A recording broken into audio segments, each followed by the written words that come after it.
राधे राधे दोस्तों आज मैं आपको वट सावित्री व्रत कथा सुनाने जा रही हूँ। तो चलो शुरू करते हैं। मद्र देश में अश्वति नाम के धर्मात्मा राजा का राज था। उनकी कोई संतान नहीं थी। संतान प्राप्ति के लिए राजा ने यज्ञ करवाया, जिसके सुफल से कुछ समय बाद उन्हें एक कन्या की प्राप्ति हुई। इस कन्या का नाम सावित्री रखा गया। जब सावित्री विवाह योग्य हुई तो उन्होंने धूमतसेन के पुत्र सत्यवान को अपने पति रूप में वरण किया। सत्यवान के पिता भी राजा थे, परंतु उनका राजपाट छिन गया था, जिसके कारण वे लोग बहुत ही दरिद्रता में जीवन व्यतीत कर रहे थे। सत्यवान के माता पिता की भी आंखों की रोशनी चली गई। सत्यवान जंगल से लकड़ी काट कर लाते और उन्हें बेचकर जैसे तैसे अपना गुजारा करते थे। जब सावित्री और सत्यवान के विवाह की बात चली, तब नारद मुनि ने सावित्री के पिता राजा अश्वपति को बताया कि सत्यवान अल्प आयु है और विवाह के 1 वर्ष पश्चात ही उनकी मृत्यु हो जाएगी।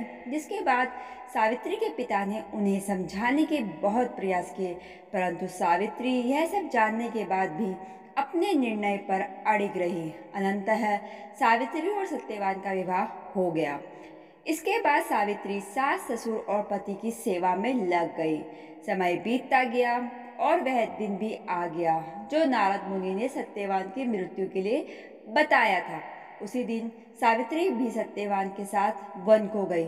वन में सत्यवान लकड़ी काटने के लिए जैसे ही पेड़ पर चढ़ने लगा कि उसके सिर में असहनीय पीड़ा होने लगी। कुछ वह सावित्री की गोद में सिर रखकर लेट गया। कुछ देर वह सावित्री की गोद में सिर रखकर लेट गया। कुछ ही समय में उसके समक्ष अनेकों दूत के साथ स्वयं यमराज खड़े हुए थे। यमराज सत्यवान की आत्मा को लेकर दक्षिण दिशा की ओर चलने लगे। पतिव्रता सावित्री भी उनके पीछे चलने लगी। आगे जाकर यमराज ने सावित्री से कहा, हे पतिव्रता नारी, जहाँ तक मनुष्य साथ दे सकता है तुमने अपने पति का साथ दे दिया, अब तुम लौट जाओ। इस पर सावित्री ने कहा, जहाँ तक मेरे पति जाएंगे वहाँ तक मुझे जाना चाहिए, यही सनातन सत्य है। यमराज सावित्री की वाणी सुनकर प्रसन्न हुए और उनसे 3 वर मांगने को कहा। सावित्री ने कहा, मेरे सास ससुर अंधे हैं, उन्हें नेत्र ज्योति दें। यमराज ने तथास्तु कहकर उसे लौट जाने को कहा और आगे बढ़ने लगे, किंतु सावित्री यम के पीछे ही चलती रही। यमराज ने प्रसन्न होकर पुनः वर मांगने को कहा। सावित्री ने वर मांगा, मेरे ससुर का खोया हुआ राज्य उन्हें वापस मिल जाए। इसके बाद सावित्री ने यमदेव से वर मांगा, मैं सत्यवान के 100 पुत्रों की माँ बनना चाहती हूँ, कृपा कर आप मुझे यह वरदान दे। सावित्री की पति भक्ति से प्रसन्न हो सावित्री से तथास्तु कहा। जिसके बाद सावित्री ने कहा, मेरे पति के प्राण तो आप लेकर जा रहे हैं, तो आपके पुत्र प्राप्ति का वरदान कैसे पूर्ण होगा। तभी यमदेव ने अंतिम वरदान को देते हुए सत्यवान की जीवात्मा को पाश से मुक्त कर दिया।